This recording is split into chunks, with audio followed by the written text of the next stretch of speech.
Hello বন্ধুরা, আজকে না তোমাদেরকে আর গুড মর্নিং বলতে পারলাম না। কেন কি আজকের ব্লগটা আমি কিন্তু সকাল থেকে একদমই শুরু করিনি। আজকের ব্লগটা আমি শুরু করেছি দুপুর 1টার সময় থেকে। ওই জন্য আর গুড মর্নিং বলতে পারলাম না। সকালের দিকটা ভিডিও করতে একদমই ইচ্ছা করছিল না, সেই কারণেই এই যে দুপুর থেকেই ভিডিওটা শুরু করলাম। ভেবেছিলাম আজকে কোনো ব্লগই করব না, তবে কালকে একবার ভিডিও করিনি, আজকেও যদি ভিডিও না দিই তাহলে কিন্তু তোমাদের অনেকটাই খারাপ লাগবে আর আমারও চ্যানেলের ক্ষতি হবে। সেই কারণেই এই যে দুপুর থেকেই ভিডিওটা একটু শুরু করে দিলাম। আর মনটা একদমই খারাপ, ওই জন্য না কোনো কাজ করতে এনার্জি পাচ্ছি না, আর ভিডিও করতেও ভালো লাগছিল না। কালকে তো ও বাড়ি থেকে এসেছিলাম, এসে ওই যে তারপরে বৃষ্টি শুরু হয়েছিল, ওর মধ্যে আর কিছুই ভালো লাগছিল না। আর আজকে সকাল থেকে ঘরটা একটু গোছালাম। কেন কি জানো তো, বাড়ির বউ যদি একদিন বাড়ি না থাকে তবেই কিন্তু বাড়ির অবস্থাটা একদম বাজে হয়ে যায়। তাই সকাল থেকে একটু ঘরটার পরিষ্কার করছিলাম। সেগুলো হয়তো আমি ক্যামেরা অন করেও করতে পারতাম, কিন্তু একদমই ভালো লাগেনি, সেজন্য আর করতে ইচ্ছা করেনি। তাই এই যে এখন থেকে আমি ভিডিওটা শুরু করলাম। আর এখন এই যে 1টা মতন বাজে, আর এখন আমি রান্না বসিয়ে দিয়েছি। আর আমি কিন্তু দুপুরে রান্না একটু লেটই হয়, কেন কি বলো তো, ওই যে মাম্মামকে স্নান করিয়ে খাইয়ে দাইয়ে ঘুম পাড়িয়ে তারপরেই কিন্তু আমি রান্না বসাই। সেই কারণে একটু দুপুরে রান্না করতে করতে আমার লেটই হয়ে যায়। তবে কি বলো তো, 1টায় যদি রান্না দিই তাহলে ওইদিকে আমার খুব একটা লেট হয় না। ওই ধরো 2:30-এর মধ্যেই কিন্তু আমার রান্না বান্না কমপ্লিট হয়ে যায়। কেন কি বলো তো, ভাতটা তো ইন্ডাকশনে বসিয়ে দিই, আর এই দিকে দুই দিকে আমি কিন্তু একটা ভাজা আর একটা তরকারি করে নিই। আর বেশিরভাগ দিনই কিন্তু আমার দুটোই তরকারি হয়, না হলে একটা ভাজা হবে একটা তরকারি হবে, না হলে দুটো তরকারি হবে। আর এই দেখো ওই দিকে তো আমি তরকারি আর ভাজা বসিয়ে দিয়ে এইদিকে আবার ভাতটাও বসিয়ে দিলাম। আর এটা কিন্তু মানে 3টে জিনিসই আমার একসঙ্গে হয়ে যাবে। আর এদিকে এই যে তরকারিটা কিন্তু আমার হয়ে এসেছে। আর আজকে যেহেতু শনিবার, সেহেতু আমি কিন্তু নিরামিষ তরকারি করছি। সমস্ত সবজি দিলাম আর একটু মুগ ডাল দিয়ে এই যে এই তরকারিটা কিন্তু আমি করে থাকি। আর এটা খেতে কিন্তু ভীষণই ভালো লাগে নিরামিষ তরকারিটা। অনেক দিন হলো না এই তরকারিটা খাই না, তাই হাজব্যান্ডকে বললাম আজকে আর ডাল করব না, এই তরকারিটাই করব। আর এই যে সমস্ত কিছু দিয়ে লাস্টে একটু চিনি দিয়ে তারপর নাড়িয়ে টেস্ট করে আমি কিন্তু তরকারিটা নামিয়ে ফেলবো। আর তরকারিটা কিন্তু এখন রেডিও হয়ে গেছে। এবারে আমার রান্না কমপ্লিট। দুটো মানে একটা ভাজা একটা তরকারি রান্না করতে কিন্তু খুব একটা টাইম একদমই লাগে না। তাই এই যে রান্না হয়ে গেছে, ওইদিকে সমস্ত মশলার কৌটোগুলো আমি তুলে ফেললাম, মানে যেগুলো আমার কাজে লেগেছিল আর কি সেইগুলো।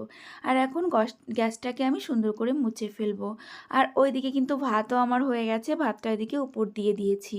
আর এখন গ্যাসটা সমস্ত পরিষ্কার করে নেব, সুন্দর করে রান্নাঘরটা গুছিয়ে নেব, তারপর কিন্তু আমরা খেয়েও নেব। আর এই তো দেখো আমাদের খাওয়া দাওয়া কমপ্লিট। আর এখন বাসন মাজতে এসেছি কলপারে। আর ওর মধ্যে কিন্তু মাম্মাম সোনাও উঠে পড়েছিল আজকে। তো তারপরে মাম্মামকেও খাইয়ে দিয়েছি, আমরাও কিন্তু আগে খেয়ে তারপরে মাম্মামকে খাইয়ে দিয়েছি। মাম্মামকে খাইয়ে দাইয়ে এখন এই যে বাসন টাসন মেজে নেব। মর্জিনা বুনু, তুমি জানতে চেয়েছো যে আমার বাবা কোন হসপিটালে ভর্তি ছিল। আমার বাবা কল্যাণী হসপিটালে ভর্তি ছিল, কিন্তু এখন বাবা বাড়িতেই নিয়ে এসেছে, বাড়িতেই আছে। আর আমার মিষ্টি দিদিভাইয়ের কমেন্টটাও তোমাদের একটু পড়ে শোনাই। কাল তুমি ব্লগ দাওনি দেখে টেনশন হচ্ছিল তোমার বাবা কেমন আছেন, জানিও। যাই হোক, বাবাকে দেখে এসেছো, খুব ভালো করেছো। অসুস্থতার সময় ছেলেমেয়েরা কাছে থাকলে ওনারও ভালো লাগবে। টেনশন করো না, সব ঠিক হয়ে যাবে।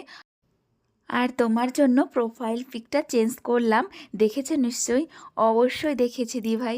তো আমি যেটা তোমাকে দেখতে চেয়েছিলাম, তো তোমাকে আমি দেখে নিয়েছি, আমার খুব ভালো লেগেছে দিদিভাই। তুমি দেখতে কিন্তু খুব কিউট, জানো তো, আমার ভীষণ ভালো লেগেছে তোমাকে। আর হ্যাঁ, বাবাকে দেখতে গেছিলাম, চলে এসেছি। সত্যি কথা বলতে দিদিভাই, তোমাকে তো দেখে নিলাম, কিন্তু তোমার নামটা আমাকে আর একবার বলো। তুমি একবার বলেছিলে, বাট আমি না ভুলে গেছিলাম। তুমি আর একবার তোমার নামটা বলো, তাহলে কী হবে বলো তো, তোমার নাম করে করে আমি কিন্তু তোমার কমেন্টসগুলো পড়তে পারবো। দুপুরের খাওয়া দাওয়া কমপ্লিট করে সমস্ত কাজকর্ম গুছিয়ে এসে এখন চলে এসেছি একটু বিছনায় রেস্ট নেওয়ার জন্য। সারাদিন এই যে খাটাখাটুনির পর এইটুকু সময় একটু রেস্ট পাই, আবার কিন্তু কোনো দিন রেস্ট পাইও না। কেন কি আমাকে কিন্তু এই টাইমটায় গিয়ে আবার দোকানেও বসতে হয়, কেন কি হাজব্যান্ড পড়াতে যায় সেই জন্য। তবে আজকে আর দোকানে যাইনি, দোকানটা ওরকমই আছে, যেহেতু বাইরে বৃষ্টি হচ্ছে সেহেতু হয়তো লোকজন এখন একটু কমই আসবে। মামা, তুমি আজকে কি কি রান্না করেছো? আর কি আর আর কি রান্না করেছো? তুমি কাকে খেতে দেবে? আর কাকে? আর কি খাবে? তাই? কেমন টেস্টি হচ্ছে তরকারি? তাই? আর এরপরে একবার চলে এসেছি সন্ধ্যার সময়, আর এখন সন্ধ্যাটাও দিয়ে নেব। আর মাম্মাম আর আমি বসে সন্ধ্যা দিয়ে নিচ্ছি।